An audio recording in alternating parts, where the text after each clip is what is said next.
I'm Edharo and I'm doing this problem 15.x. Excuse me if I sound a little bit rushed, but my phone died and I have to re-record this. So the problem was to sketch a trajectory of a simple harmonic oscillator over the course of one period on the phase space plane. The y-axis is the velocity rescaled by the square root of half the mass, and the x-axis is the position rescaled by the square root of half of the spring constant. Explain the trajectory of subsequent periods. So I didn't know how to start this problem when I first started. Although he did say that these should give you a hint as to what you're supposed to be looking at, which eventually I kind of thought, and also after asking my friend, we kind of came up with, oh, you're supposed to be using the energy because now you're kind of relating velocity and x in the same context with energy. So I'll get to that right now, really. But then on Slack, I saw that he said, he answered some quiz questions like your simple harmonic oscillator's graph is going to be looking like a circle. And I was like, oh, that kind of makes sense, right? Because I remember seeing a video, I'm not sure if it was for this class specifically, or I don't know if it was through the Google homepage, but I do remember seeing this video. It said, let's say you put a rock right here, right? And you're moving the rock. And now you look at the rock from the side. And now it just kind of looks like you're going side to side. Or you flip the circle this way, and now it looks like it's going up and down. So like a horizontal spring or a vertical spring, right? So that's kind of how I started thinking about this, really. But then looking at this equation, so this was after I knew it was a circle. So you're relating energy is 1/2 mass velocity squared plus 1/2 spring constant x squared, your position. So then when you, let's say you want to move energy over, or just really anything in general,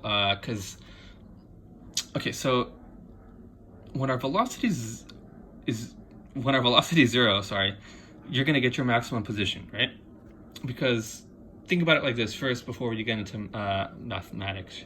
Let's say this is your pendulum, right?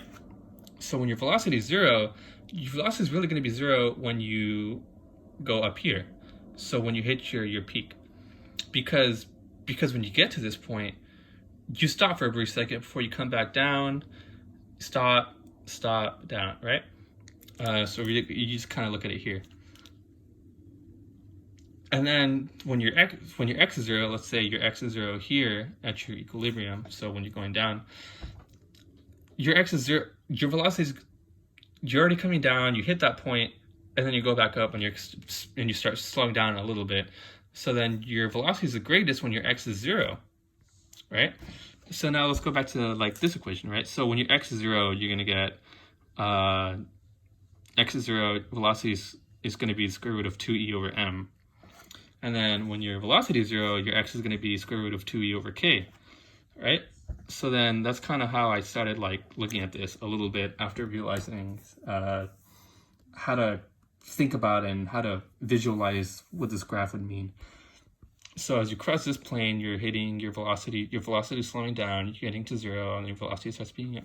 So it's just like this whole thing right here, but from a different view, kind of.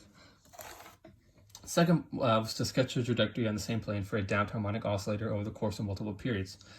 So I know that damping would decrease my energy, and I really pretty much knew this from the back of the final page of the chapter where it shows all the equations and it kind of explains. So it says that this is your damping, right? An equation for when you're damping your oscillator. So then this corresponded to this, right? So now that you're damping, your amplitude's getting smaller and smaller because your energy is getting smaller, right? And so this is your energy when you start damping, and this is your time constant, and this is your actual time up here. The time constant is m over b, and b is damping. So then your time constant is going to get smaller as you damp. So then your energy is decreasing exponentially if you look at the equation. This is a graph in the book too. So your energy decreases exponentially with your time constant damping. With your damping. So if energy decreases, your amplitude starts to decrease too. So that's what these two are related. So I was like, okay, so if the energy is going to be decreasing with damping, this graph's a circle, right? So now our circle, so really, this is another way of looking at this getting smaller and smaller and smaller, right? another way of looking at this getting smaller and smaller and smaller. So it's just like a circle now, just like how that was. And I explained that at the beginning. So then you would do your circle, and now your circle's getting smaller and smaller and smaller. And that's just kind of another look of this, of that really, except it's circular this time around. And that's how I did this problem. Anything tricky parts for me were just really kind of understanding what we're supposed to do and how to think about it. But then, yeah, this is problem 15.x. Thank you.